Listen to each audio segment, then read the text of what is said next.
Hello students, I am Vijay Kumar Upadhyay and today now I will explain you the science of class 8 lesson 2 microbes friend and foe page number 21 history of microbiology। Microbiology में microbes को कैसे खोजा गया, microbes को कैसे देखा गया, सबसे पहले किन किन साइंटिस्ट ने अपना योगदान दिया इसमें, ये आज हम लोग समझेंगे। The following table gives the list of some of the important discoveries in the field of microbiology। ये जो नीचे का टेबल दिया गया है इसमें माइक्रोबायोलॉजी में जो इम्पोर्टेंट डिस्कवरीज हुई थी उसके बारे में समझाया गया है।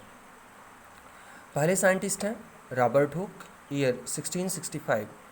Observe cork cell, bacteria and spermatozoa using his own crude microscope. इन्होंने अपनी एक सिंपल माइक्रोस्कोप बनाई हुई थी और उससे इन्होंने कॉर्क सेल मतलब जो ट्रीज़ की छाल होती हैं, पेड़ों की छाल की सेल्स को देखा था, बैक्टीरिया को देखा था और स्पर्म्स को, स्पर्मेटोजोआ को देखा था। उसमें उन्होंने सिर्फ देखा था रॉबर्ट हुक ने।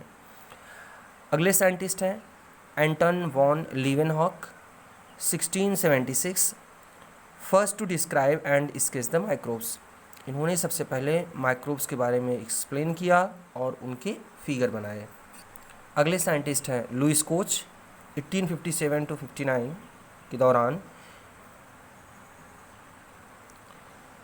Discovered that fermentation is caused bye yeast fungus. इन्होंने ये बताया लुइस कोच ने कि यीस्ट जो होते हैं ये बहुत छोटे छोटे फंगस होते हैं, ये फर्मेंटेशन करते हैं and disapproved the theory of spontaneous generation.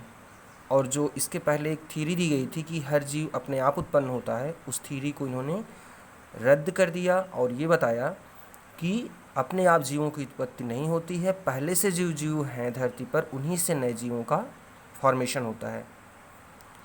अगले साइंटिस्ट हैं Robert Koch, 1882। Gave the germ theory of disease. इन्होंने, रॉबर्ट कोच ने सबसे पहले ये बताया कि जो डिजीज़ हमें होती है वो जर्म से होता है, कीटाणुओं से होता है।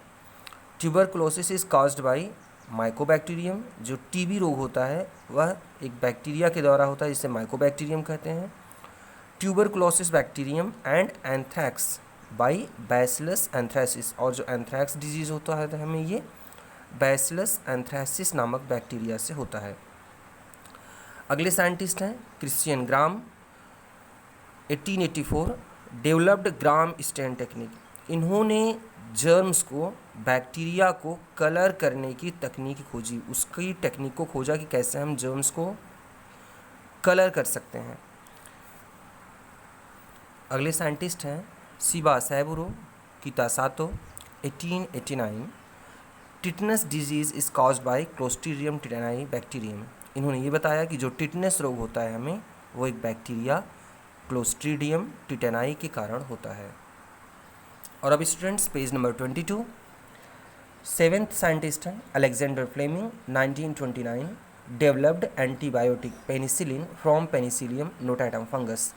इन्होंने एक फंगस जिसका नाम था पेनिसिलियम नोटाटम, उससे पेनिसिलिन एंटीबायोटिक बनाई और ये माइक्रोबायोलॉजी की हिस्ट्री में बहुत ही बड़ा माइलस्टोन है। अगली हेडिंग है students micro organism and us. Micro organism और हमें वो कैसे प्रभावित करते हैं, माइक्रोब्स हमारे लिए कैसे इम्पॉर्टेंट हैं, कैसे वो हमारे जीवन को प्रभावित करते हैं, हम लोग इसको समझेंगे। Micro organism play a very important role in our life.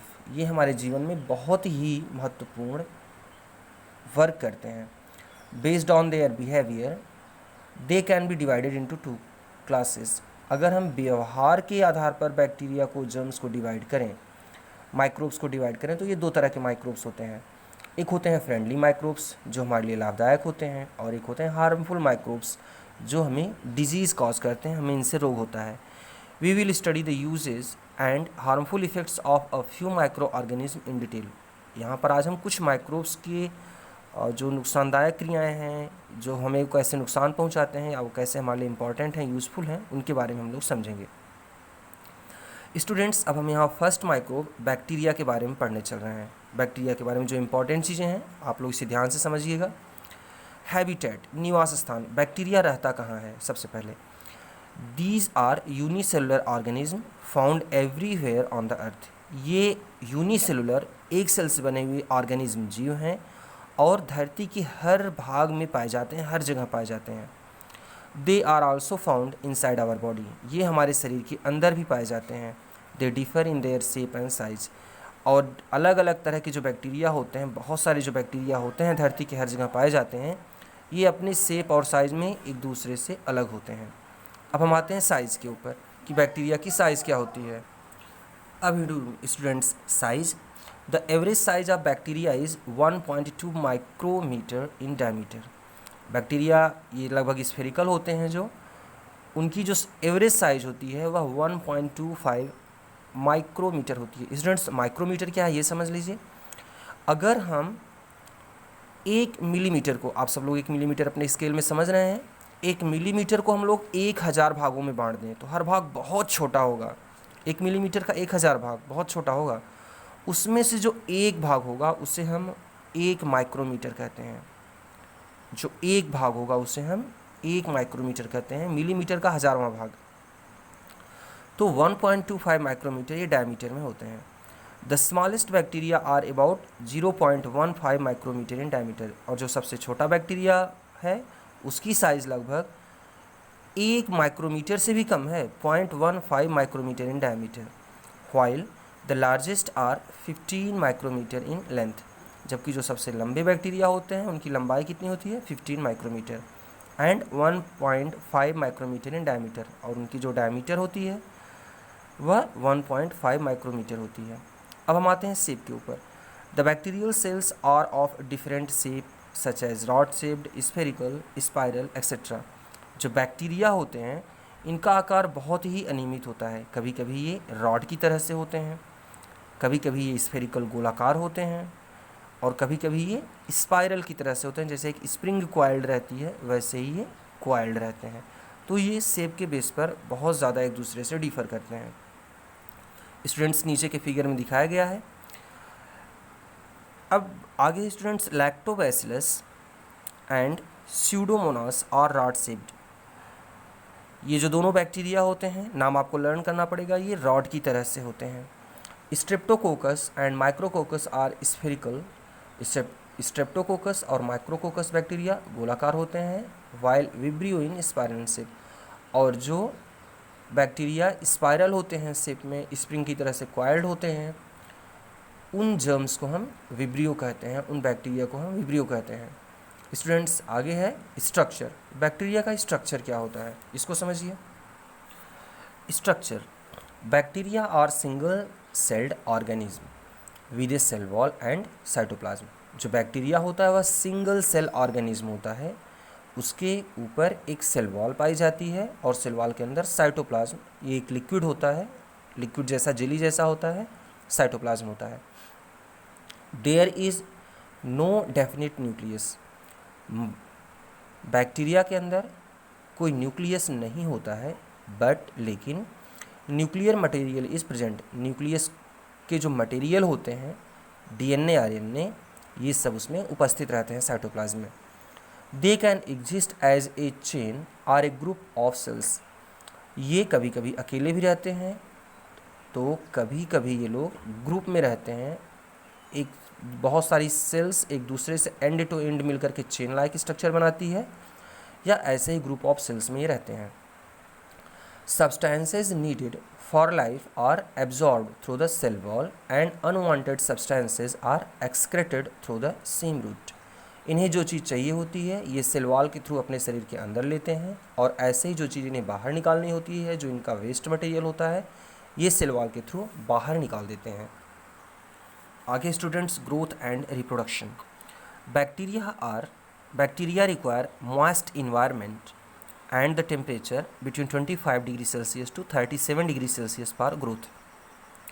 Bacteria की ग्रोथ के लिए जो सबसे अच्छी कंडीशन होती है वो क्या होती है, अगर हमारे वातावरण का टेम्परेचर 25 डिग्री सेल्सियस से 37 डिग्री सेल्सियस के बीच है और थोड़ी सी नमी है, तो उसमें बैक्टीरिया बहुत अच्छे से ग्रो करते हैं।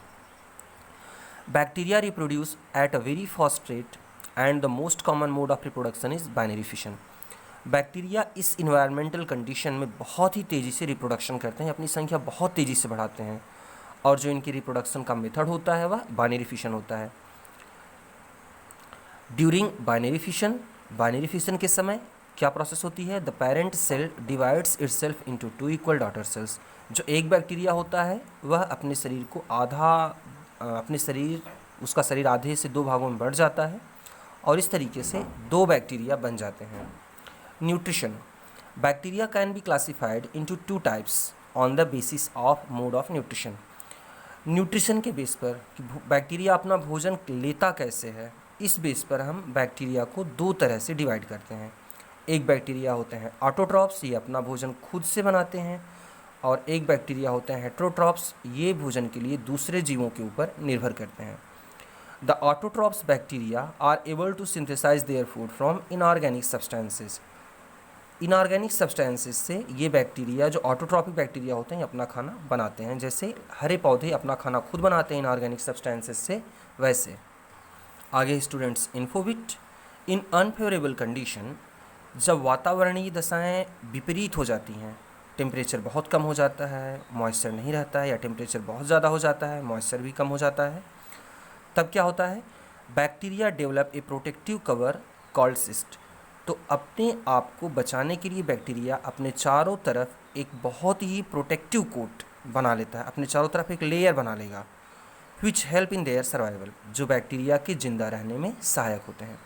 स्टूडेंट्स, पेज नंबर 23 हम लोग नेक्स्ट डे पढ़ेंगे। आप लोग इतना तब तक समझिए। Thank you.